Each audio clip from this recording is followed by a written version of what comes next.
بہلول نے حضرت جنید بغدادی سے پوچھا کہ شیخ صاحب کھانے کے آداب جانتے ہیں آپ؟ تو وہ کہنے لگے ہاں، بسم اللہ کہنا، سامنے سے کھانا کھانا، لقمہ چھوٹا لینا، سیدھے ہاتھ سے کھانا کھانا، خوب چبا کے کھانا کھانا، کسی دوسرے کے لقمے پہ نظر نہ کرنا، اللہ کا ذکر کرنا، الحمدللہ کہنا، اول و آخر ہاتھ دھونا وغیرہ وغیرہ۔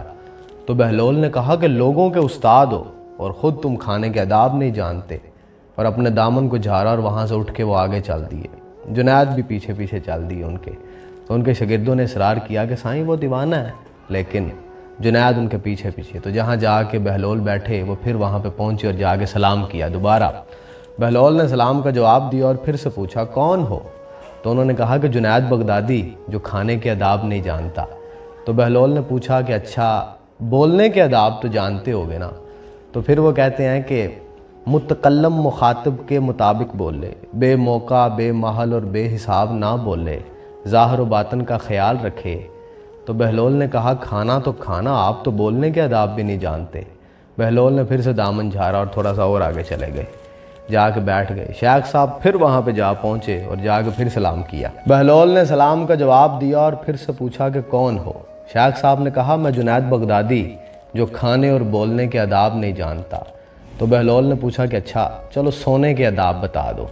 تو کہا کہ نماز عشاء کے بعد ذکر و تسبیح، سورت اور وہ سارے آداب جو آپ کو روایات کے اندر ملتے ہیں۔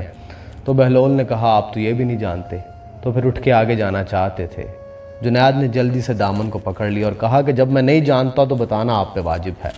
تو بہلول مسکرایا اور انہوں نے کہا کہ جو آداب آپ بتا رہے ہیں وہ فرع ہیں، اصل کچھ اور ہے۔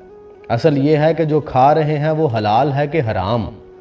لقمہ حرام کو جتنا بھی ادب اور آداب سے آپ کھائیں، وہ دل میں طریقی ہلائے گا، نور و ہدایت نہیں لے کے آ سکتا۔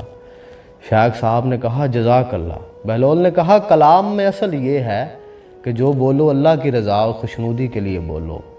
اگر کسی دنیاوی اغراض و مقاصد کے لیے بولو گے یا بیہودہ بولو گے تو وہ وبال جان بن جائے گا۔